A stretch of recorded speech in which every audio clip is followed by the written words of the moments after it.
and another one done. This month we read Brideshead Revisited by Evelyn Waugh, or Evelyn Waugh, as Jeremy Irons, I'd heard him say it that way. So Brideshead Revisited, The Sacred and Profane Memories of Captain Charles Ryder. And this book is such a drama. It was really, really good. I must say it's probably my favorite read of the year so far. I'm thinking of books already for next year, and I'm thinking of adding more novels, maybe half and half, because this was a really good insight to what it is like to be a Catholic and what it's like to know Catholic people when you're not a Catholic. I've been both in my life. I'm pretty sure if I wasn't Catholic or didn't know anything about being Catholic or Catholicism in general, I would probably have been lost in several parts. He tackles sin, how we cope with our brokenness in the sin, how we try to live life with sin, and pushing God away, and the graveness of sin, and how that basically derails you from where you need to go. Hey guys, if you haven't joined me already, I know it's July, but I urge you to join the Catholic Reads 2023 challenge. This month we are reading The Everlasting Man by G.K. Chesterton, and once a month we meet at the end of the month to talk about the book. There is a Telegram group where you can send me your favorite passages. I'll send you mine, motivate you to read, etc., etc. So if that interests you, please go down to the link below and sign up. I'd love to see you there. What can I say? So first of all, Evelyn Waugh, now I'm saying it like Jeremy Irons, however you say it, was a British writer, and he was a convert. He converted to Catholicism when he was 26, and he described this book, Brideshead Revisited, when he had written it, he called it his magnum opus, and then upon rereading it, he said that it was appalling. But I side with his first review of his own book. Before reading it, I saw the author's note at the very beginning. It says, "I am not I, thou art not he or she, they are not they." I also read the preface. So he said that in the preface he says that he actually added parts, and that he wished that it could be shorter, which is usually the opposite of what most writers wish on their work. They usually want to keep more of whatever they've written, and it's the publishers that ask them to remove certain parts, but he added parts. What can I say about this book? This book is beautifully written. His prose are beautiful. It's the kind of book that you need to take time to read. The prose is just too good to rush through. Although every time I found myself finishing the chapter, the way he ends every chapter just makes you want to keep reading. Do you ever hear a line where you think it's just perfectly written, like you never thought that it could be written that way? Well, it's the same with this book. It reminds me of perhaps like a Shakespeare sonnet, like 116.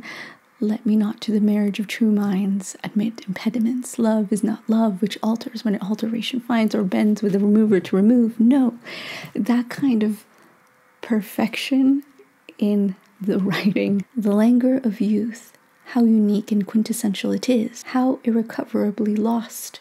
The zest, the generous affections, the illusions, the despair, all the traditional attributes of youth, all save this, come and go with us through life.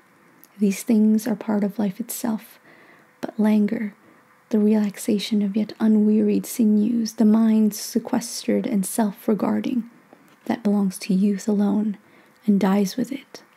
See what I mean? And it's hilarious. So many times I'm reading the book, I'm thinking, wow, this is gorgeous, this is beautiful. And then all of a sudden, these one-liners come out, and I just laughed out loud. It's just too funny.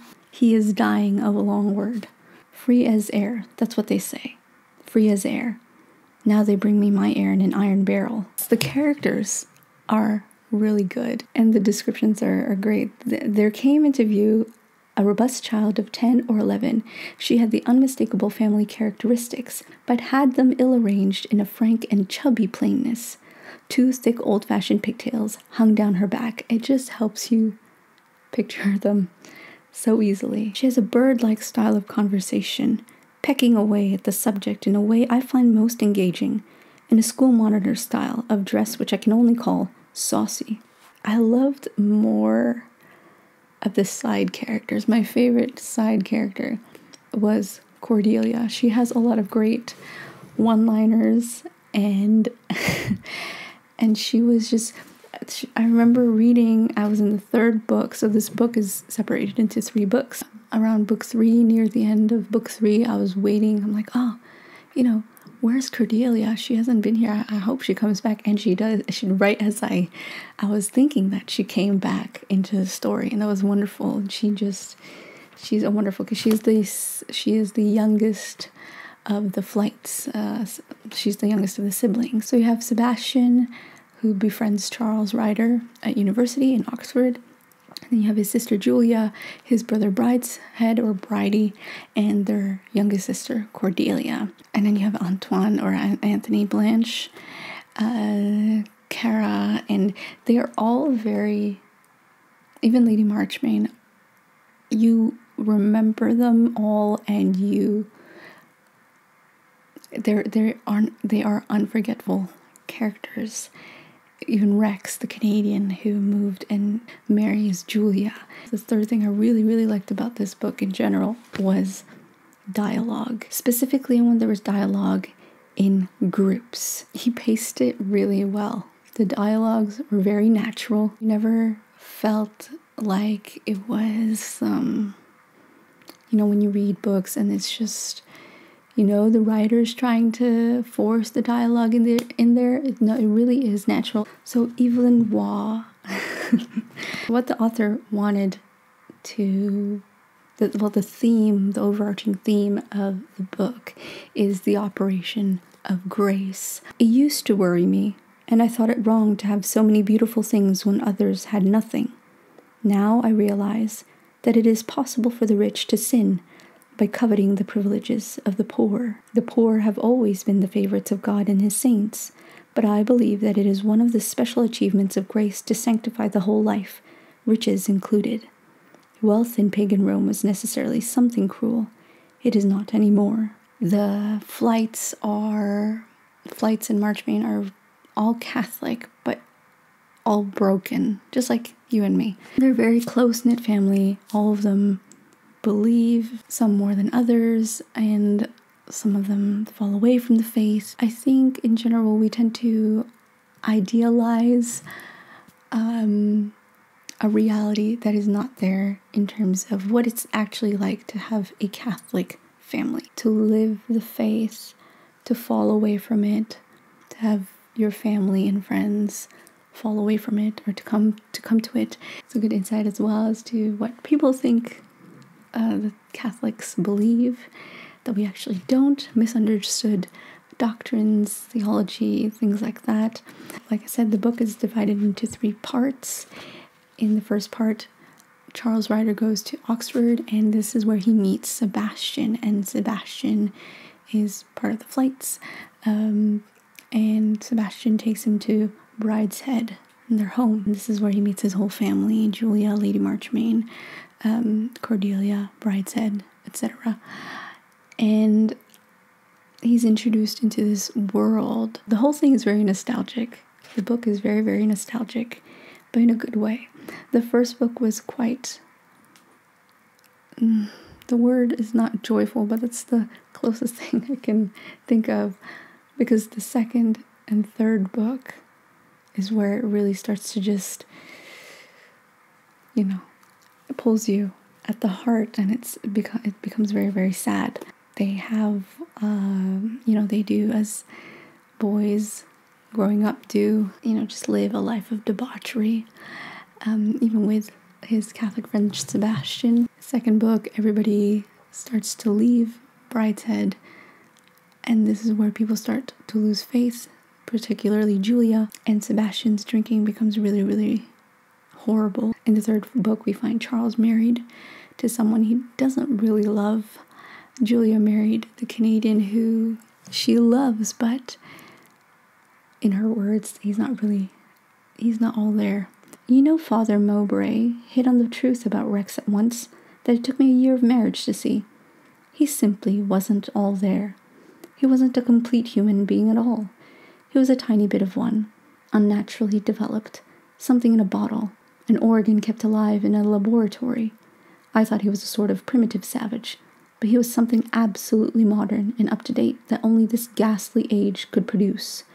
A tiny bit of a man, pretending he was the whole. Charles and Julia have an affair together, and so Julia not only has this sin of marrying someone who was already married, because Rex is still married to someone, she also enters into adultery with a married man, Charles. With Julia, I felt for her a lot because she wants to do the right thing, but she caves into that dark side of herself and says, well, like all of us, how it's hard to go to confession after a long time of not going to confession, and you just end up saying, well, I'm bad anyway, so I might as well skip.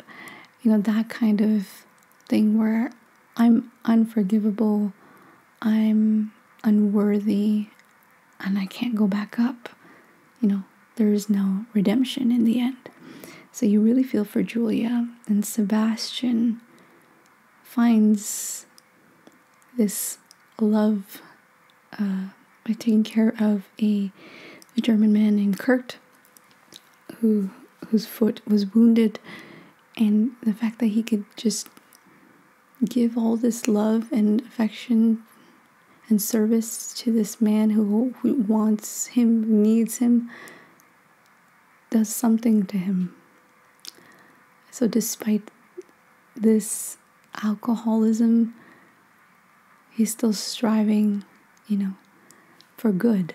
One of my favorite parts is when the dialogue between Julia and Rex and everybody, when they find out that he was actually married, and to him it wasn't even a problem. To him it was just like, well, she lives off far away, she's not really my wife, and it was just so much, and I feel like this book is just, it comes at you like a wave, and then all of a sudden you're trapped in the undertow, and you don't realize, like, wow, it's coming. It's much bigger. The problem is much bigger than we see. But I must say, my absolute favorite part was the end, when Lord Marchmain, their dad, who was not a practicing Catholic at all, comes home to Brideshead after so many years. So he's dying, their dad is dying, and there's a part where they're trying to get a priest in, and he comes and immediately throws him out of the room. And then Julia, out of nowhere, she hasn't been living as a practicing Catholic, she's been living in sin, decides, like, oh, I really want to get a priest to come back to my dad. And then Charles, who they're having a relationship together, is against it because he's agnostic, he's atheistic, he doesn't believe in this stuff. And so he tries to sway the doctor into dissuade her to not do it. He says, I said to the doctor, who was with us daily, he's got a wonderful will to live, hasn't he? Would you put it like that? I should say a great fear of death. Is there a difference? Oh dear, yes. He doesn't derive any strength from his fear, It's wearing him out.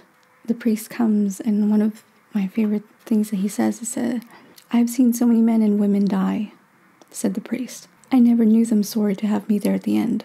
Christ came to call not the righteous, but sinners to repentance. And then it comes to this climax, and they finally get the priest to come in, and the dad is not responding. He's just lying still. And so the priest anoints him on the forehead, and says, like, if you are sorry for your sins, make your peace with God right now. Make the sign of the cross. And at this moment, Charles is like, God, if you're really there, please, forgive this man of his sins. Don't let him go to hell. And then he kneels. And then I knelt too and prayed, oh God, if there is a God, forgive him his sins, if there is such a thing as sin.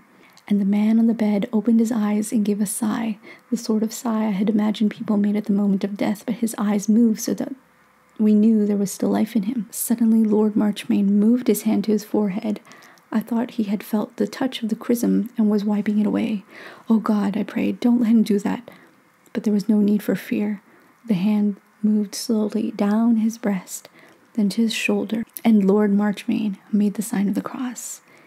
Then I knew that the sign I had asked for was not a little thing, not a passing nod of recognition, and a phrase came back to me from my childhood of the veil of the temple being rent from top to bottom. And the priest comes up to him and says, well, now. And that was a beautiful thing to see. I've known it happen that way again and again. The devil resists to the last moment, and then the grace of God is too much for him. Julia remained in the Chinese drawing room until, at 5 o'clock that evening, her father died, proving both sides right in the dispute, priest and doctor. Reading up to that point, I was just in the story. And I was with Charles, just like, okay, just do it. Come on. Lord Marchmain, come on. Like I said in the beginning, the operation of grace. Julia, in the end, says, like, oh, maybe it's a culmination of people praying for me, my mother's prayers, divine providence that I have come to sin.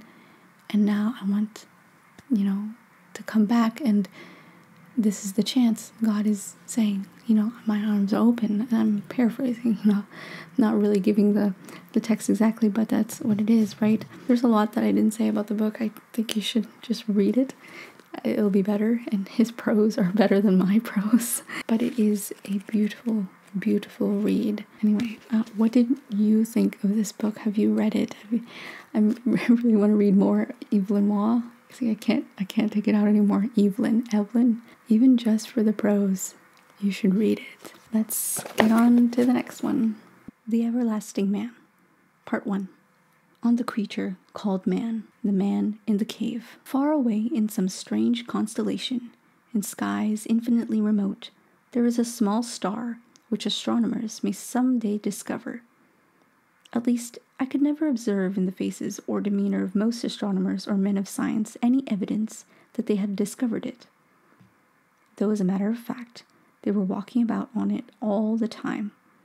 It is a star that brings forth out of itself very strange plants and very strange animals, and none stranger than the men of science. That at least is the way in which I should begin a history of the world, if I had to follow the scientific custom of beginning with an account of the astronomical universe. I should try to see even this earth from the outside, not by the hackneyed insistence of its relative position to the sun, but by some imaginative effort to conceive its remote position for the dehumanized spectator. Only I do not believe in being dehumanized in order to study humanity. I do not believe in dwelling upon the distances that are supposed to dwarf the world. I think there is even something a trifle vulgar about this idea of trying to rebuke spirit by size, and as the first idea is not feasible, that of making the earth a strange planet so as to make it significant, I will not stop to the other trick of making it a small planet in order to make it insignificant. I would rather insist that we do not even know that it is a planet at all, in the sense in which we know that it is a place, and a very extraordinary place too. That is the note which I wish to strike from the first, if not in the astronomical, then in some more familiar fashion. One of my first journalistic adventures, or misadventures, concerned a comment on Grant Allen, who had written a book about the evolution of the idea of God. I happened to remark that it would be much more interesting if God wrote a book about the evolution of the idea of Grant Allen. And I remember that the editor objected to my remark on the ground that it was blasphemous, which naturally amused me not a little. For the joke of it was, of course, that it never occurred to him to notice the title of the book itself, which really was blasphemous, for it was, when translated into English. I will show you how this nonsensical notion that there is God grew up among men. My remark was strictly pious and proper, confessing the divine purpose, even in its most seemingly dark or meaningless manifestations. In that hour I learned many things, including the fact that there is something purely acoustic in much of that agnostic sort of reverence. The editor had not seen the point, because in the title of the book the long word came at the beginning and the short word at the end, whereas in my comments the short word came at the beginning and gave him a sort of shock. I have noticed that if you put a word like God into the same sentence with a word like dog, these abrupt and angular words affect people like pistol shots. Whether you say that God made the dog or the dog made God does not seem to matter. That is only one of the sterile disputations of the two subtle theologians. But so long as you begin with a long word like evolution, the rest will roll harmlessly past. Very probably, the editor had not read the whole of the title, for it is rather a long title, and he was rather a busy man. But this little incident has always lingered in my mind as a sort of parable. Most modern histories of mankind begin with the word evolution, and with a rather wordy exposition of evolution, for such the same reason that operated in this case. There is something slow and soothing and gradual about the word, and even about the idea. As a matter of fact, it is not, touching these primary things, a very practical word or very profitable idea. Nobody can imagine how nothing could turn into something. Nobody can get an inch nearer to it by explaining how something could turn into something else. It is really far more logical to start by saying, in the beginning, God created heaven and earth. Even if you only mean, in the beginning, some unthinkable power began some unthinkable process. For God is by nature a name of mystery, and nobody ever supposed that man could imagine how a world was created, any more than he could create one. But evolution really is mistaken for explanation. It has the fatal quality of leaving on many minds the impression that they do not understand it, and everything else, just as many of them live under a sort of illusion that they have read The Origin of Species.